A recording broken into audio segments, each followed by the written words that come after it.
بسم اللہ الرحمن الرحیم۔ ناظرین، سامان کی خرید و فروخت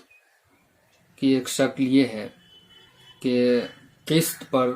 سامان خریدا جاتا ہے، اور قسط پر خریدنے میں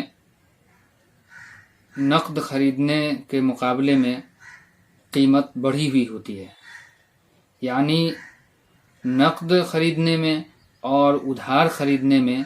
دونوں کی قیمت میں فرق ہوتا ہے۔ تو دونوں کی قیمت میں فرق شرعی اعتبار سے جائز ہے یا نہیں، اور قسطوں پر سامان خریدنا یہ بھی جائز ہے یا نہیں۔ ناظرین، نقد خریدنا اور ادھار خریدنا دونوں میں قیمت کا فرق کرنا شرعی اعتبار سے جائز ہے، لیکن اس کے لیے ضروری ہے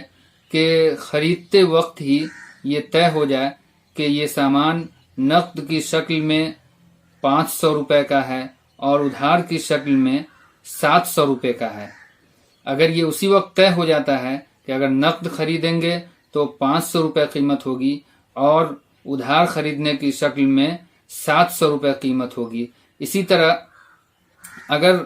وہ قسطوں پر اس کی رقم ادا کر رہا ہے، قیمت کو،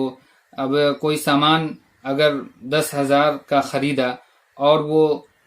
500 روپے مہینہ یا 1,000 روپے مہینے دے کر اس کو وہ قیمت ادا کرتا ہے تو یہ شکل جائز ہے۔ یعنی نقد خریدنا اور ادھار خریدنے میں جو قیمت آدمی بڑھاتا ہے، فرق ہوتا ہے، وہ قیمت بڑھانا شرعی اعتبار سے درست ہے۔ اسی طرح قسطوں پر سامان خریدنا، کہ کوئی سامان خرید کر پھر تھوڑا تھوڑا کر کے ہر مہینے اس کی قیمت کو ادا کرنا، یہ بھی شرعی اعتبار سے جائز ہے۔